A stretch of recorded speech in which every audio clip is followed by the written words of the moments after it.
Wings of Fire, The Winglets Quartet, The First Four Stories, by TUI T Sutherland, published by Scholastic.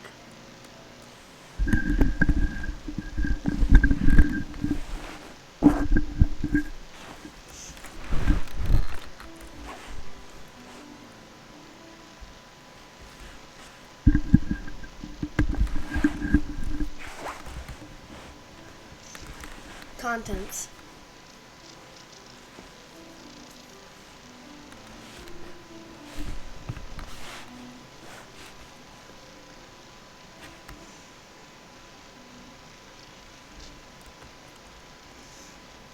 A Guide to the Dragons of Furia. Sandwings. Description: pale gold or white scales of the colors of desert sand. Poisonous barbed tail. Forked black tongues. Abilities: can survive a long time without water. Poison enemies with the tips of their tails like scorpions. Bury themselves for camouflage in the desert sand. Breathe fire. Queen. Since the death of Queen Oasis, the tribe is split between three rivals for the throne: Sisters, Burn, Blister, and Blaze. Alliances: Burn fights alongside Skywings and Mudwings. Blister is allied with the Seawings, and Blaze has the support of most Sandwings as well as an alliance with the Icewings. Mudwings. Description: thick armored brown scales, sometimes with amber and gold underscales.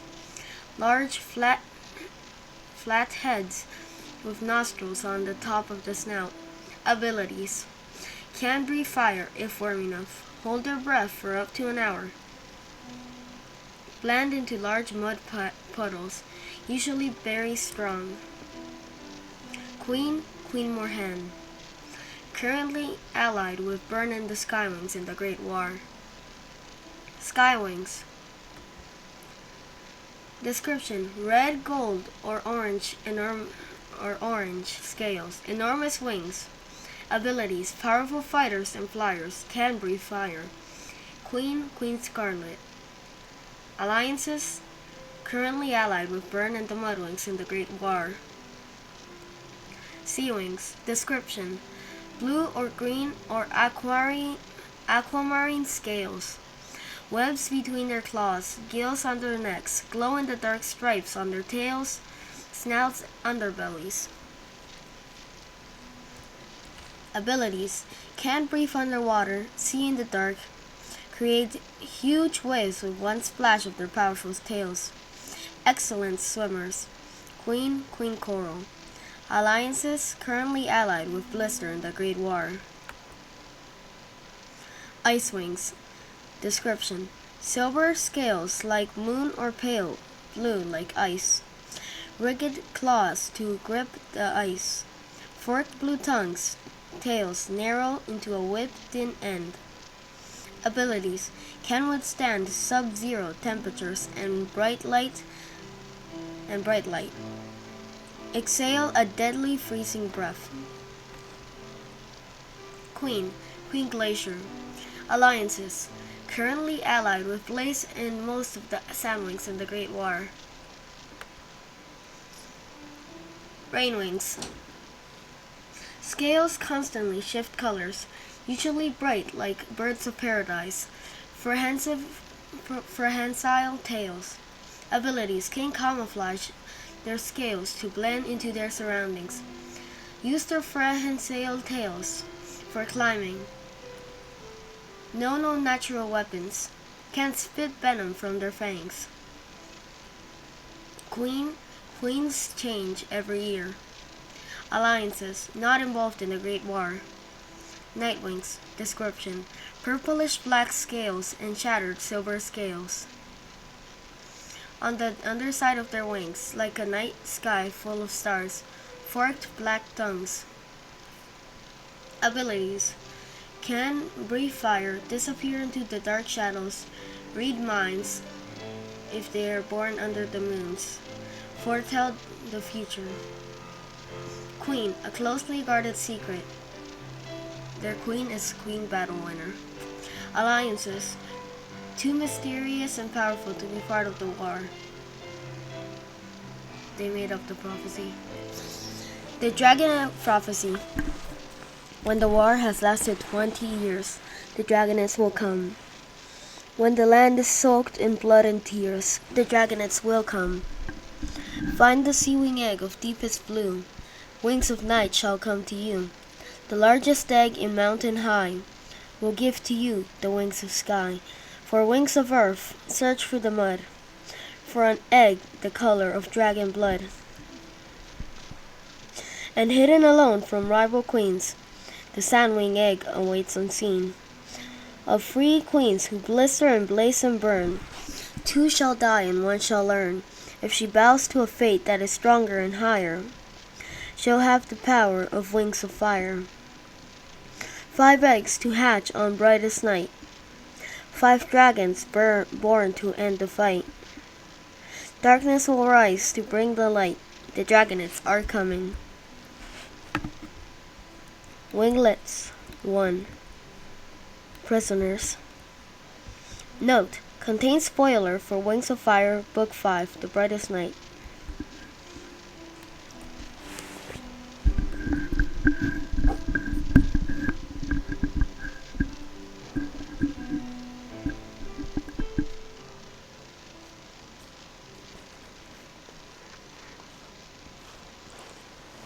This is Feria, where there are 7 dragon tribes. There were 7 queens.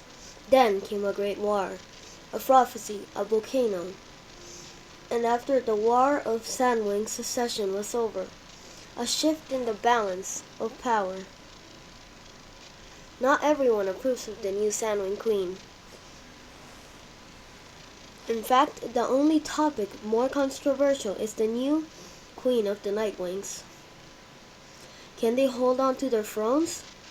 Should they? In the dungeon of the Sandwing stronghold, 2 prisoners await. What? A trial? Imminent execution? They're not exactly sure. They are Nightwings, but they cannot go back to their tribe. They are in exile. They are too dangerous to be allowed to return, and yet too complicated to be killed. They hope.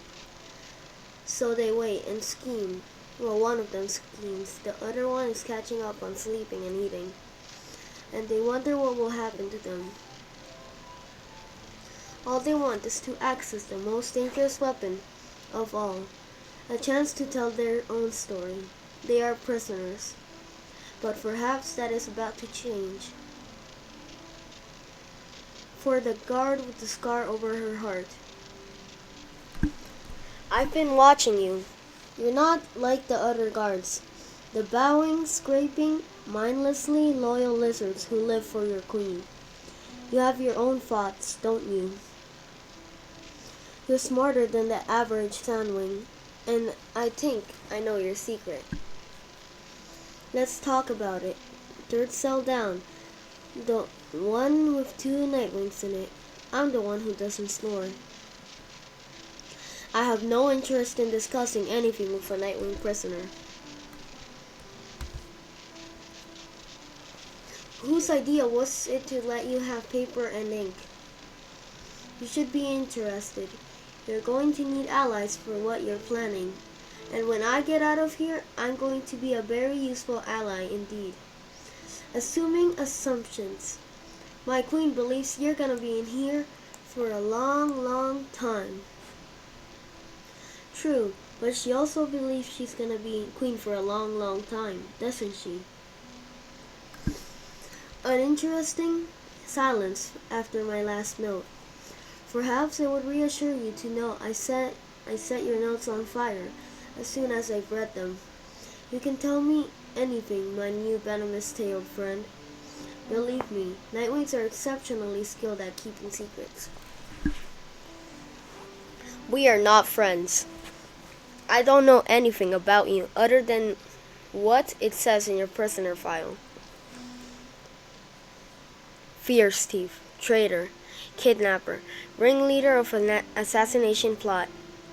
to be held indefinitely with fellow traitor Strongwings on behalf of the Nightwing Queen. Oh yes, certainly sounds like a dragon anyone can trust. She's not my queen. You can't be a traitor to someone who shouldn't be ruling over you in the first place. Which might be a thought you've had yourself lately, isn't it? I know some things about you, even without a file. Saguaro, prison guard, schemer, connected to great secret plans. We're not so different, you and I, particularly when it comes to trustworthiness. Just think, if my assassination plot had worked, the Nightwings would have had a different queen right now. Perhaps it would even be me. Well, if you don't succeed, I could tell my story if you get me more paper to write. Or you could stop by 1 midnight and listen to it. But I've noticed you don't like spending too much time in the dungeon. Is it the tip-tap of the little scorpion claws scrabbling everywhere? The stench from the holes in the floor? The gibbering mad sounding a few cages down who never shuts up all night long? What is her story? Has she really been here since the rule of Queen Oasis? Or is it that you can too easily picture yourself behind these bars, and you know how close you are to joining us? Alright, Nightwing, here's a blank scroll. Go ahead and try to convince me that you're a dragon who even deserves to live, let alone one I should waste my time on. I do enjoy being amused.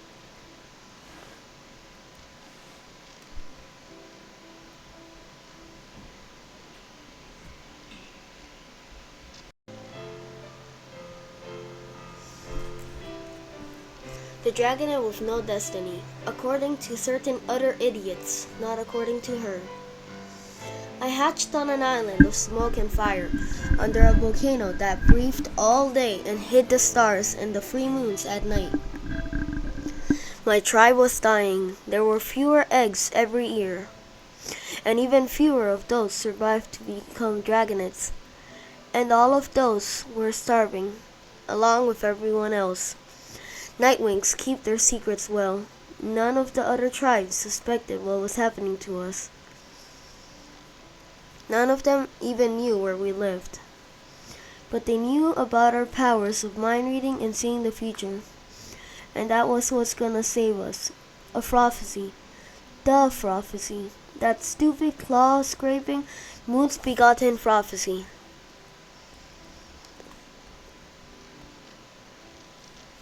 Every dragon in Feria knows it by heart, unless you're an ignorant rainwing. Or at least they've heard the important verse. 5 eggs to hatch on brightest night. 5 dragons born to end the fight. Darkness will rise to bring the light. The dragonettes are coming. And everyone knows it's about the 5 ever so special dragons who are destined to stop the war and save the world. If you've met them, though, you might have noticed they're not that special. They're kind of sappy and disappointing. Don't you think? Especially the Nightwing. He's a walking tragedy. You know why? Because it should have been me. I would have been perfect for the prophecy. I would have been brilliant at saving the world. I would have also been brilliant at leading the other dragonettes, proving that Nightwings are the best tribe, and making sure that things would happen exactly as we wanted them to. Just one problem. I didn't hatch on the brightest night. I hatched 2 years too early. Stupid sniveling moons in the wrong place at the wrong time.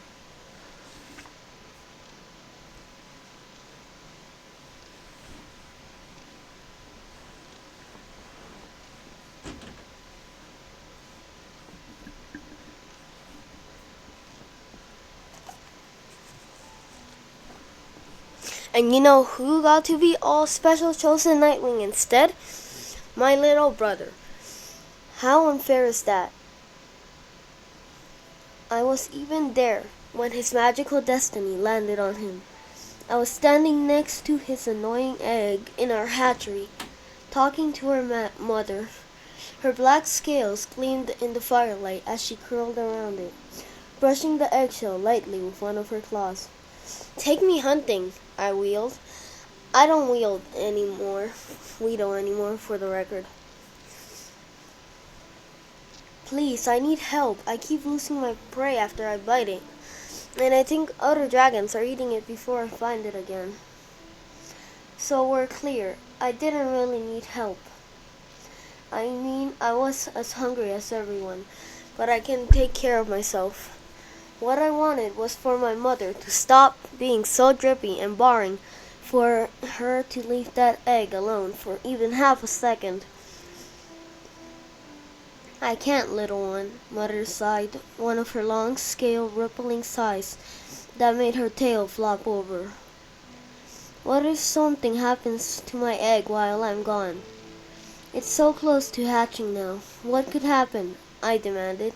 "You think it's gonna roll away, sprout wings and fly off the island, turn blue and pop out as a seaweed instead? It will be fine, and you staring at it all the time isn't going to make a difference."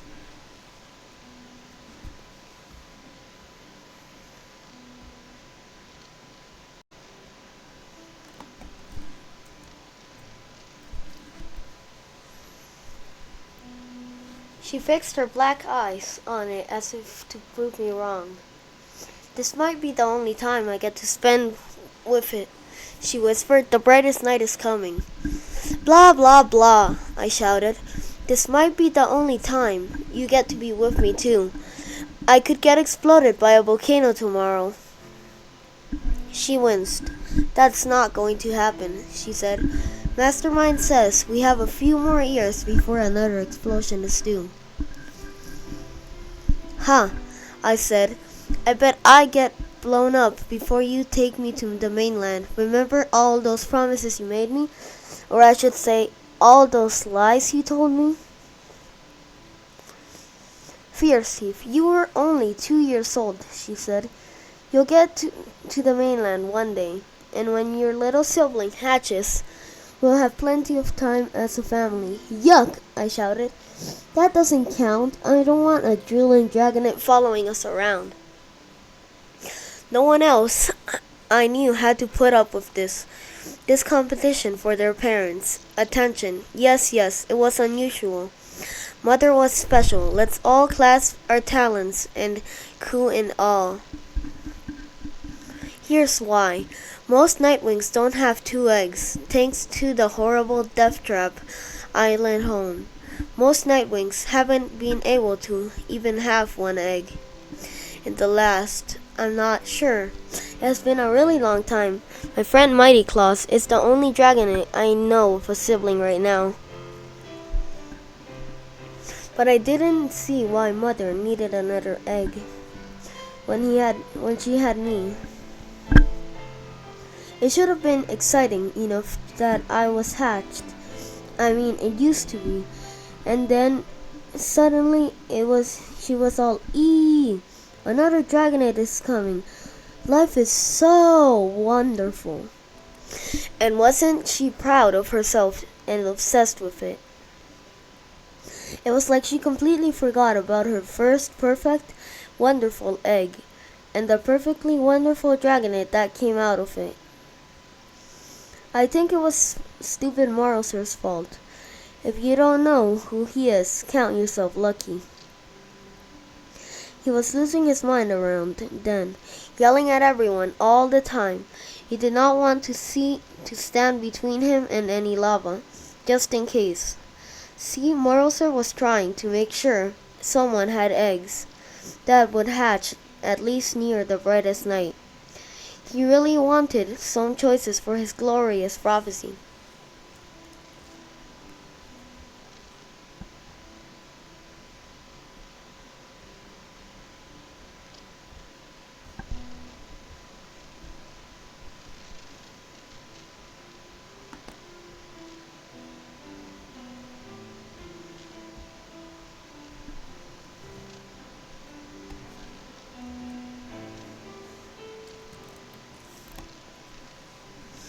Instead, he only got one egg with the right timing. One blah little egg was the center of my mother's universe. So precious, barring second egg, to take me hunting. And I was sitting there, glaring at it, and wondering who I could trick into cracking it for me. It was small for a dragon egg, and black the color of her scales. So it basically looked like an extra lump sticking out of Mother's tails. And then we heard the thump, thump, thump of Grumpy talons stomping our way. And in comes gigantic Morrowser, all frowning and portentous as usual. "I've come for your egg, Farsight," he said to my mother. "That's Morrowser. Not exactly a good morning. How are you? Nice, grim, sulfur-smelling weather we're having." Kind of dragon. But then, neither am I, so I can respect that. Mother clutched the egg closer to her. "Mine?" she said. "Are you sure?" Morrowser waved his wings impatiently at the nearly empty hatchery. "Do you see 100 other options somewhere?" he barked. He jabbed one claw toward the other egg in the cave. "That one isn't due to hatch until after the brightest night. Yours is it. Congratulations. You're the mother of a prophesied dragonet. Now hand over that egg." "But right now, won't I get to meet my dragonet?" Farsight asked. "Can't we let the egg hatch here and give it to the talents of peace later?" "She could grow up with us, and then we could have her sent to the continent in a few years. Wouldn't it be better to raise her like a real Nightwing?" Mother was doing that dragon thing of assuming her special perfect egg had a female dragonet inside. "Wrong," Morrowser snorted. "Unnecessary. Our genetic superiority will manifest just wherever this dragonet hatches, and whoever it is raised."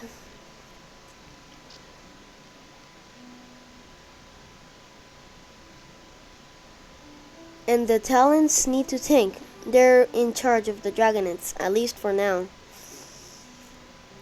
Mother looked down at the obsidian black egg between her talons. "Will my dragonet ever come back?" she asked. Listen, you're not the mother I would have chosen either," Morrowser snapped. "I'd have picked someone who knew who the father was, for one thing. No, it wasn't my father. My father died before I hatched, according to my mother. Starflight's father was someone else, but Farsight either couldn't or wouldn't say who."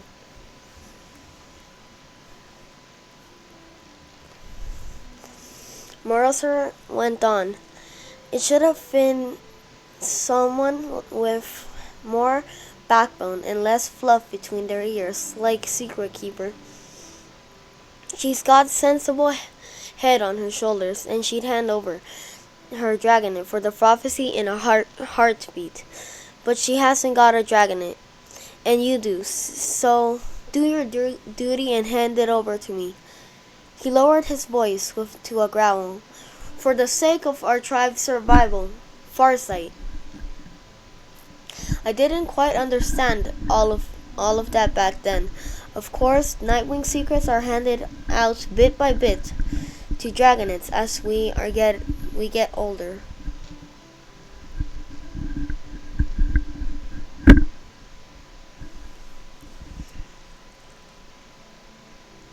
I'd heard the Talents of Peace, but all I knew was that they were an underground movement trying to end the War of Sandwing Secession. But here's what I did understand. Morrowser was taking that egg someplace far away from the island.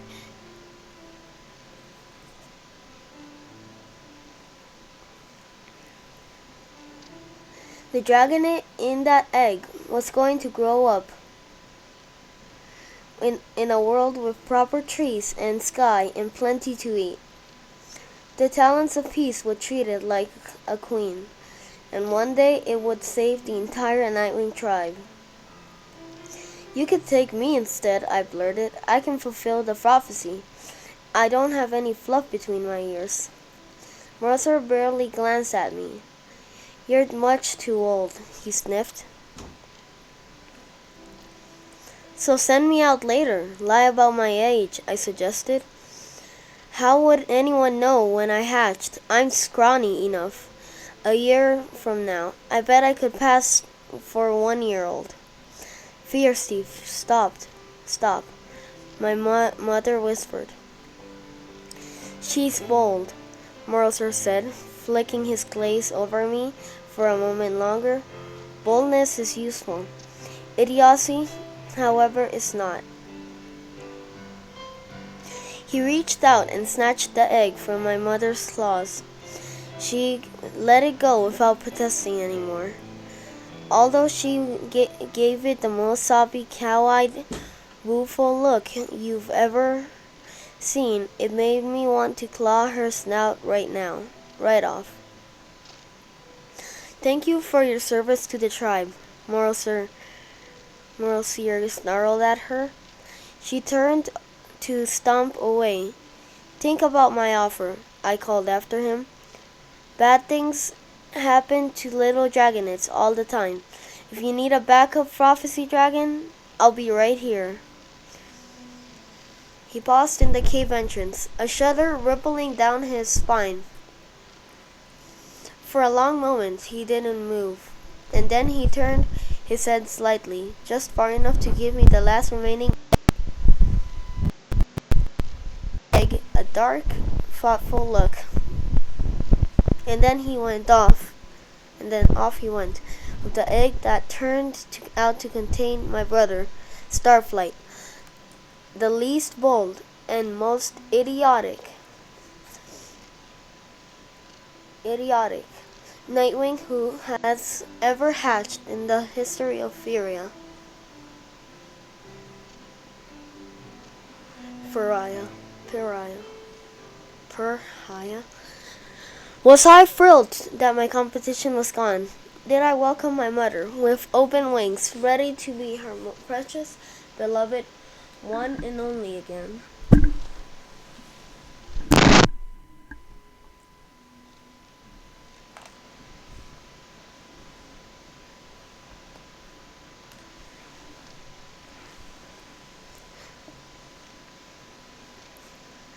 I most certainly did not. I was going to be duped anymore. Now I knew how easily she could drop me. I'd seen how shallow her loyalty ran. Maybe if she begged my forgiveness, but she didn't. Instead, she moped for ages, and it was so boring. You have no idea. So I spent my time and energy on Marlseer instead. He could get me to the continent, maybe, and to that prophecy that he realized how completely Nightwing I am. That's another word for awesome if you're slow on the uptake. Sandwing. I followed around the fortress. I showed up whenever he was lecturing, and even if it wasn't to my class, I happened to be around whenever he needed a message sent to someone. I accidentally ran into him in the island's small patch of forest, and coincidentally drove his prey in his direction. In my head, I sometimes pretended he was my father. But did all that work make him like me even one tiny bit? Not as far as I could tell. And did he ever send me to the mainland? Not once. Technically, Nightwing Dragonets aren't allowed off the island until they are 10. Apparently, We need 10 years of training in how to keep the tribe's secrets first. But I was great at keeping secrets, and if my dopey brother could be on the mainland all that time, I didn't see why I couldn't at least be visited, especially once the tunnel to the rainforest was built. It would have been so easy to let me hop, breathe real air, and see the stars for a minute. That didn't seem like too much to ask, and I did ask over and over again until Moralseer called me a pest and banished me to the Dragonite dormitory. My point is that I grew up in the most terrible place in Feria, but it made me strong. This dungeon is nothing in comparison. Here we get to eat every day, and your queen is even let us stretch our wings more frequently than I can believe.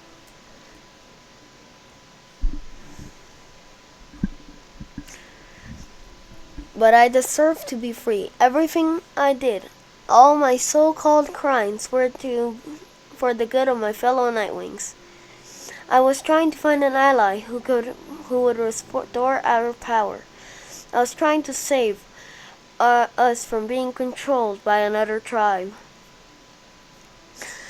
I was trying to make sure we had a real home of our own. And I had succeeded. I'd be the hero right now instead of those bleeding heart dragonites of destiny. I deserve to be part of the tribe again, and they deserve a queen who cares about them and understands what they've suffered, not the teeth-grinding mistake they have now. I believe in the separation of our tribes, the importance of maintaining royal bloodlines, and if possible, I suspect you do too. One way or another, I'm getting out of here. If you help me, you'll gain a determined ally who would get you what you want. If you do not, you'll just be another guard I have to kill on my way out. Fear, Steve.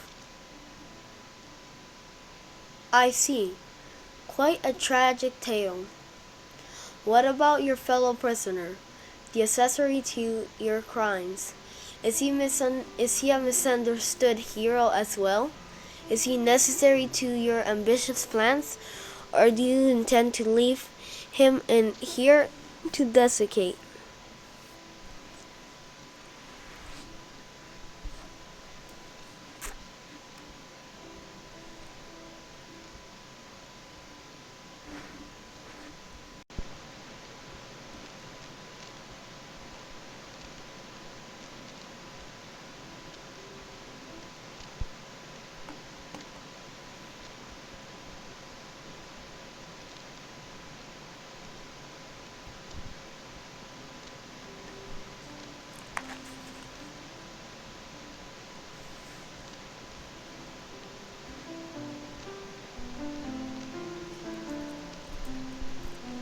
Brains on the Beast. Strongwings is coming with me wherever I go, forever. That's non-negotiable. I don't care if no one understands why he's mine. It's my heart. I can stick whomever I want in there, but I'll tell you some of his story, since it is late and I cannot sleep at night anymore. Not when there's moonlight pouring in through those small high-up windows. Also, I enjoy wasting the Queen's lamp oil. And if you are even considering setting me free while keeping him trapped, I will roast your talons, one claw at a time. Or perhaps I'll simply betray you to that six-clawed interrogator who oversees the guards. I bet he'd like to hear about the secret map you've been drawing of the stronghold, or the secret map you've been drawing, or the way you stand in dark corners and whisper to someone who isn't there. I knew Strongwings from the moment I hatched. Although I did not particularly like him at first, he was 3 years older than me, but the Dragonite dormitory in the Nightwing Fortress had more than enough space for the smattering of Dragonites in the tribe, so we all lived there until the age of 10. Strongwings was a notorious mess, and possibly the slowest dragon in the tribe. He kept leaving bits of carcasses around his sleeping spot, or accidentally stepping them on everyone's tails on his way to bed at night. He never spoke in class unless it was to say something bonehead to one of the other Dragonites, who always ignored him. Everyone ignored him. I ignored him, but I was too busy and ambitious to make friends.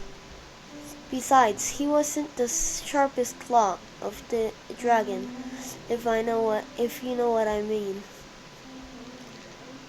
I only remember feeling mildly relieved when he turned 10 and was moved to the adult quarters, taking his mess and his snoring and his stupid jokes with him.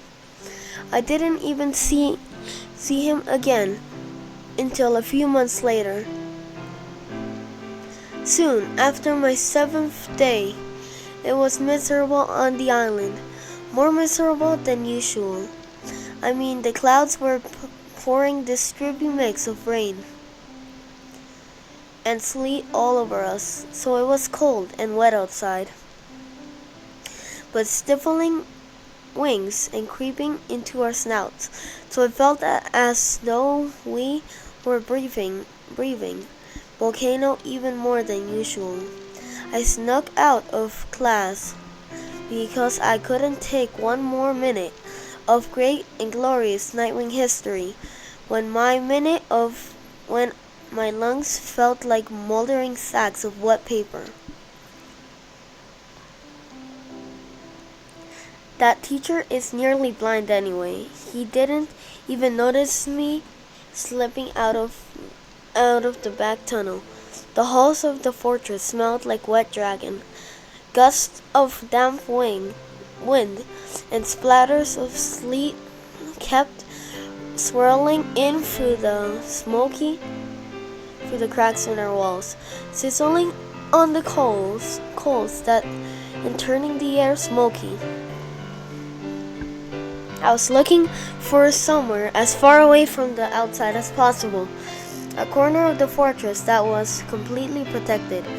Although I thought of Mastermind's lab, Mastermind was our science teacher and the tribe's resident genius. If you can believe all the hype about him, I say, if he's such a genius, he should be able to explain stuff in a way that dragons can actually understand.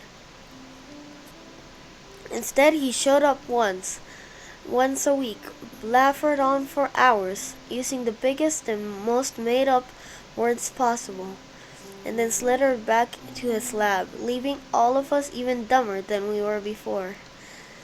He had a whole giant inner room of the fortress for his experiments, and it was well protected from the outside air. Mastermind was obsessive about keeping his other dragons away from touching his stuff. But maybe I could sit in a corner and, well, maybe he wouldn't be there. He was definitely there. You've ruined it. The whole thing. Our entire tribe could have been wiped out because of your stupidity. I paused outside the door that said labs and tilted my head smaller crashes, and scrabbling talons. And I just barely managed to leap back before the door slammed open and a beefy black dragon came charging out, flapping his wings wildly. And don't come back or I will dissect you alive. Mastermind's voice bellowed as the door swung shut. The dragon flopped over on the floor, panting for breath. "Hello, Strong Wings," I said. "Causing disasters as usual, I see." "Oh," he said, sitting up fast. Hi, Fierce Thief." "What did you do now?" I asked. "I knocked a bottle of, something into a vat of, something else," he said. He scratched his head, looking mournful. There were bubbles and some weird gas. "I don't know. Sometimes he explains the experiments to me, but it makes it more confusing. Kind of an idiot mudwing move going in there in the first chemical compounds. Clearly a bad idea." "That's what I said," he protested. "I didn't want this job. It was my mother's idea. And she's friends with Princess Greatness. So that's, they made it happen."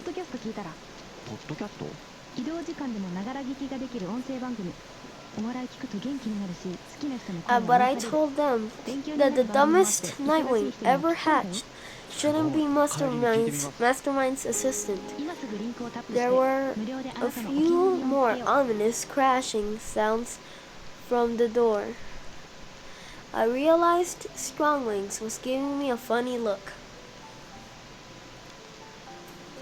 "What?" I demanded. "I was kind of hoping you'd disagree with me there," he said. "About what?"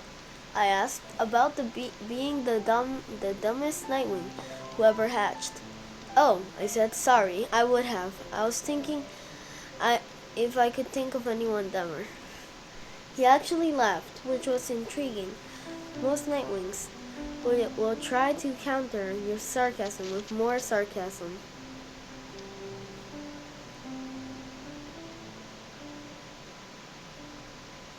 As though every conversation is a competition to see whose wit is more biting. No one ever stops to acknowledge that someone else is funny. "Ah, well," he said. "Perhaps they're right. I'll probably be the less trouble here than crashing around and leaving obvious trails in the rainforest." "You've been to the rainforest?" I narrowed my eyes at him. "What was it like? Tell me everything at once." He glanced at the door to the lab, then bared his teeth at me in an awkward way, which turned out to be a version of his smile. Or I could just show you. "That's not funny. I may be half your size, but I can still bite you." "I'm serious," he protested. "I can distract the guard and take you through. No one will find out." "No one will find out."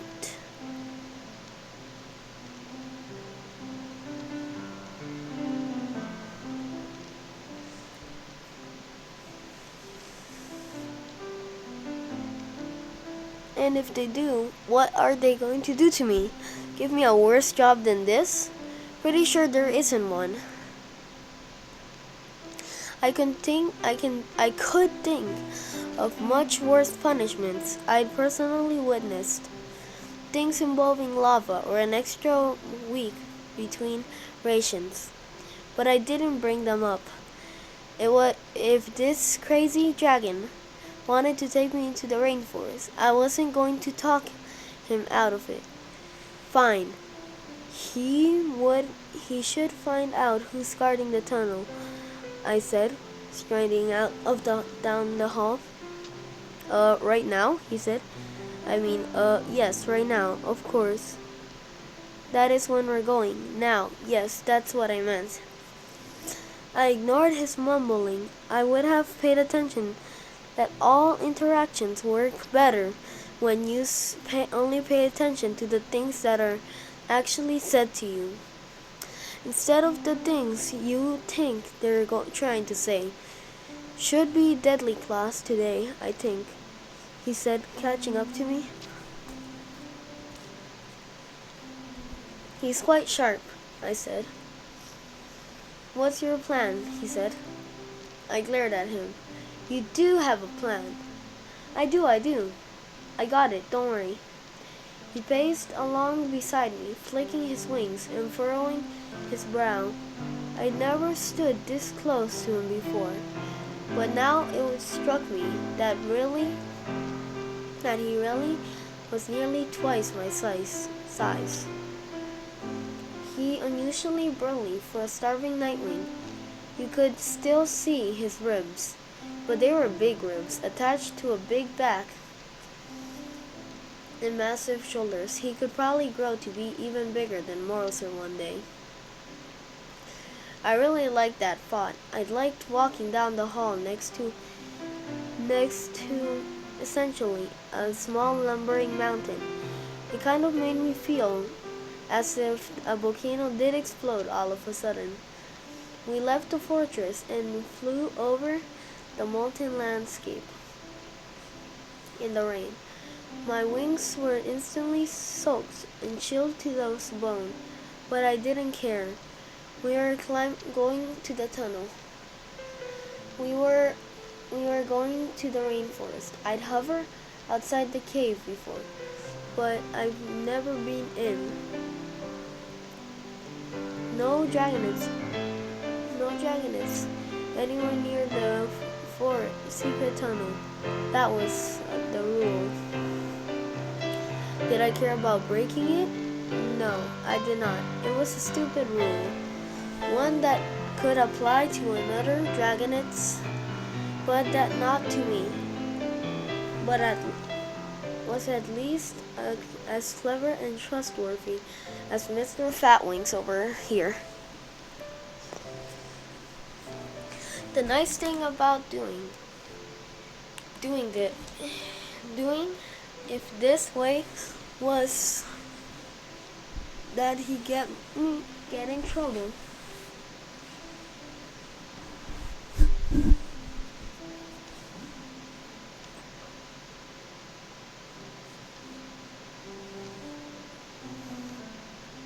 Not me. Well, so I thought. Anyway, wait here, he said, steering us down to the beach. My talons sank into the wet black sand, and I squinted through the downpour as he flew up to the cave. A few moments later, he appeared at the entrance and waved to me. That was weird. I hadn't seen deadly claws come out. Turns out because Strongling's idea of distraction was to sneak up and clonk someone over the head. Deadly Claus was lying unconscious inside the cave, next to a small fire in front of the tunnel entrance. I regarded him for a moment. He won't wake up for a while, Stronglings mumbled. I see, I said. Did he see you? He said. No, I don't think so. He was poking the fire. Well, it would be idiocy to waste this opportunity. I climbed over Deadly Claws and stepped into the tunnel.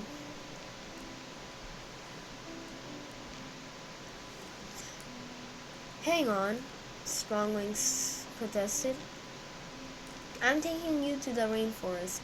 That means I go first.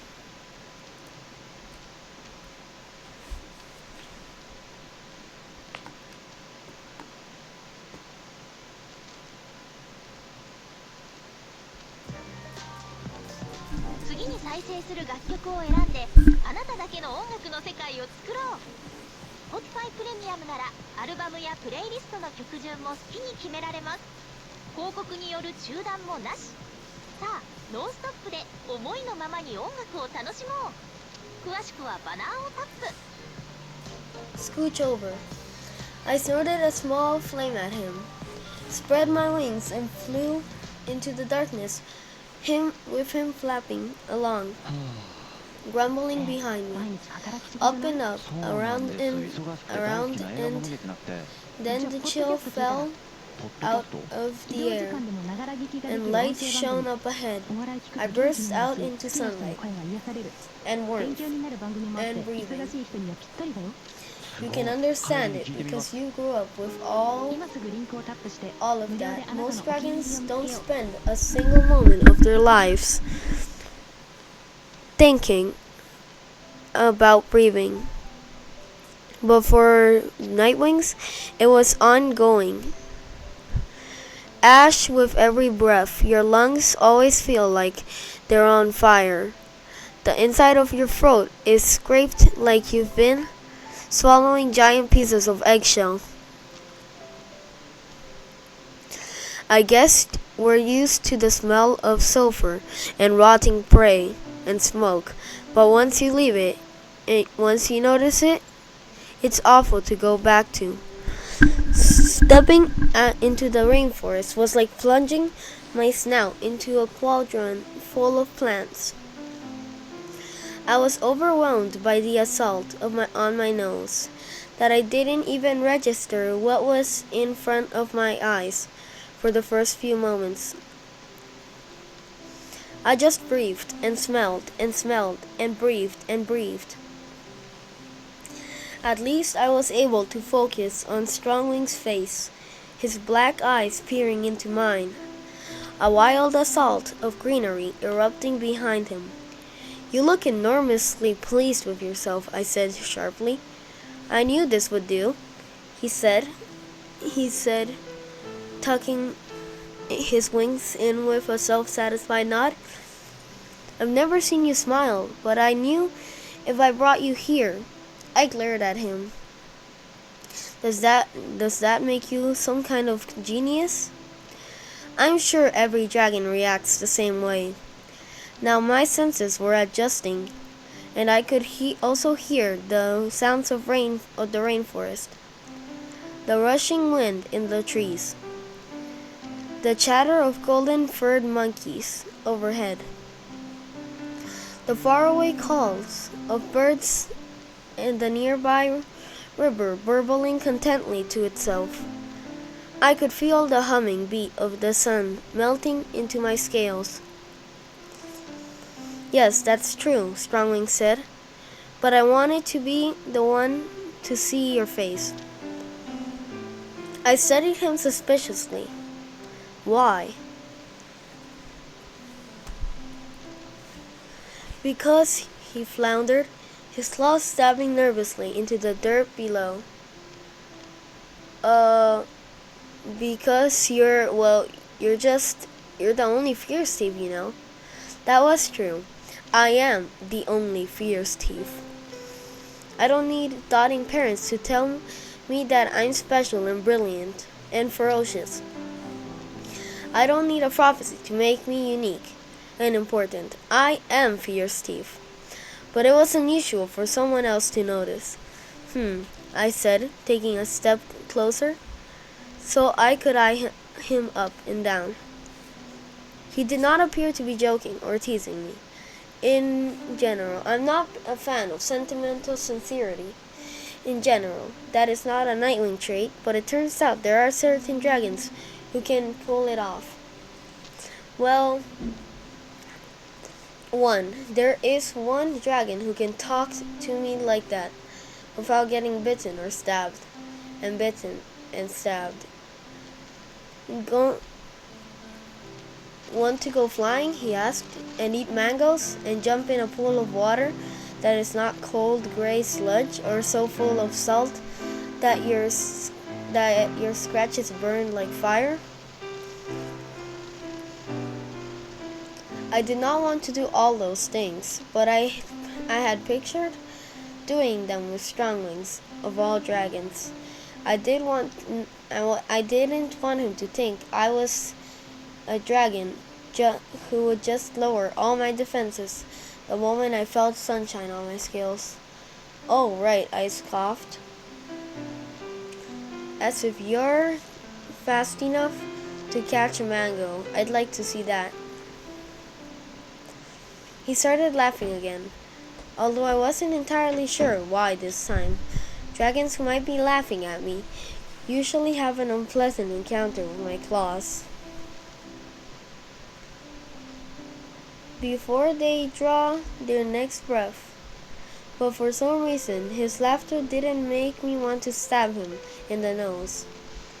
So we flew, and we swam, and we ate more food than I knew existed in the world. And I did not care even one tiny iota when we returned to the tunnels hours later, as the sun was slanting down through the trees, and we found lowering, Morrowser and furious deadly claws waiting for us. I decided to go on the offensive and waiting before they could start yelling. "Oh, good, I have something to say to you, you condemning lying snake," I snapped at Morrowser as we landed. Stronglings jumped and sidled a step away from me, then 2 steps closer to me. I could feel his gaze melting along the side of my face. Shocked or anxious or impressed, I didn't know which, and couldn't be bothered with him right then. "Do you know how much rules you've broken?"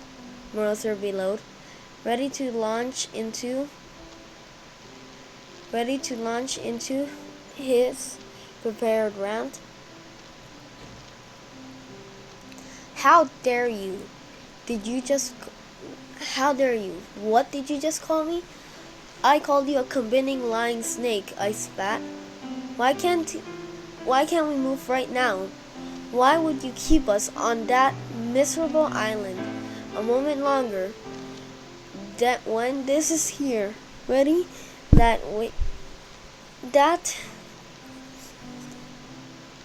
When this is here waiting for us. I spread my wings at the forest around me. "Don't question your elders," Morrowser fumed. "You have no idea what the risks are, or what else must be done." "What risk?" I shot back. "The rainwings? Are you afraid that they're going to throw bananas at you?" It would probably take them months to notice we're here. This was before we discovered what rainwings can do.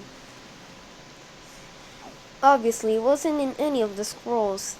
We didn't find out until about a year later, when a dragon called Vengeance got a demonstration all over his stupid face.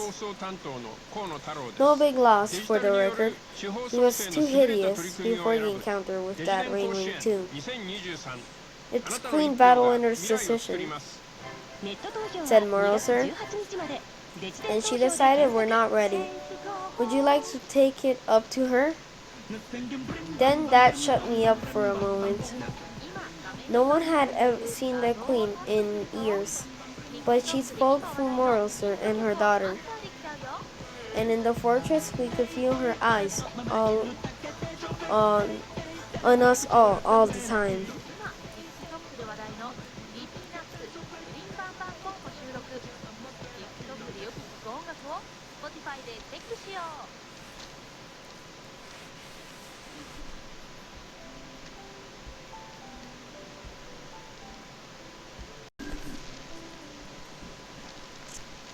"Morrowser, you can punish us together," I said.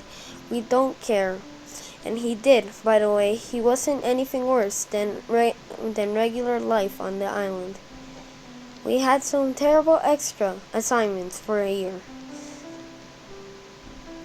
but we did them together, which made them less terrible. and we figured out a smarter way to sneak off to the rainforest without getting caught. Well, I figured it out and let him come along. Anyway, that's a long story. To illustrate a simple point, Strongwings is my dragon. He will do anything to keep me alive, and he is the only important dragon I trust in all of Feria, and I am not going anywhere without him. Put that up your snout and smoke it, Fierce Teeth. You're a complicated dragon, Nightwing, I suppose. I could help you as you presume. What do you think you could do for me?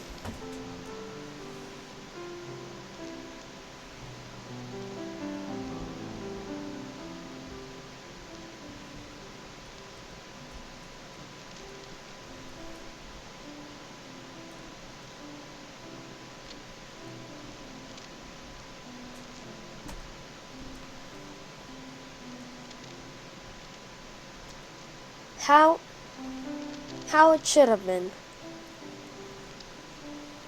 Alright, Saguaro. Sandwing guard with a scar over her heart.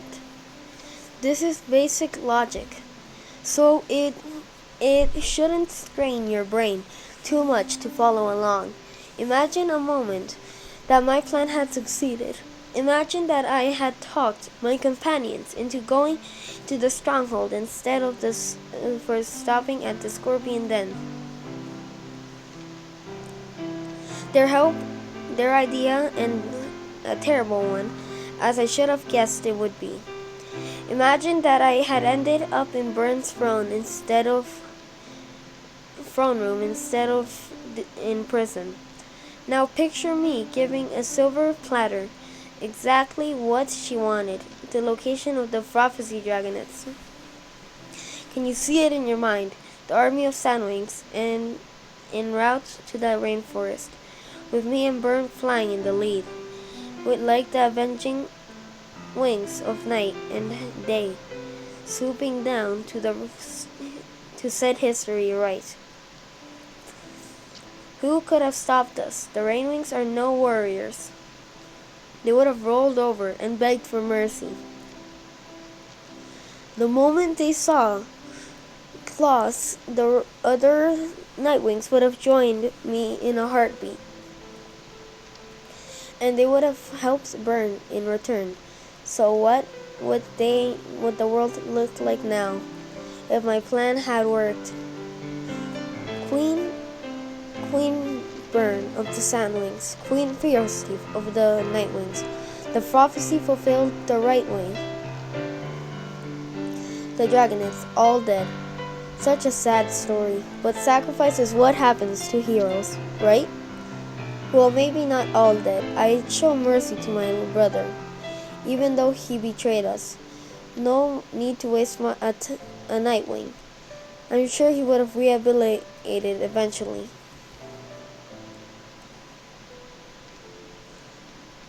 And I really would have saved my tribe, me, the Dragonet, with no destiny. I'd be a hero after all that. But the dreams, I'm not dead, my friend. We can still make this happen, even if it's with a slightly different cast of characters. Listen, you're clearly a smart dragon. Well, let's say smartish. I bet you supposed Queen Byrne, and I would have bet you've been skulking around, taking notes and studying everything.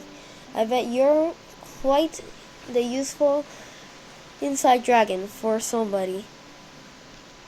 So be even more useful.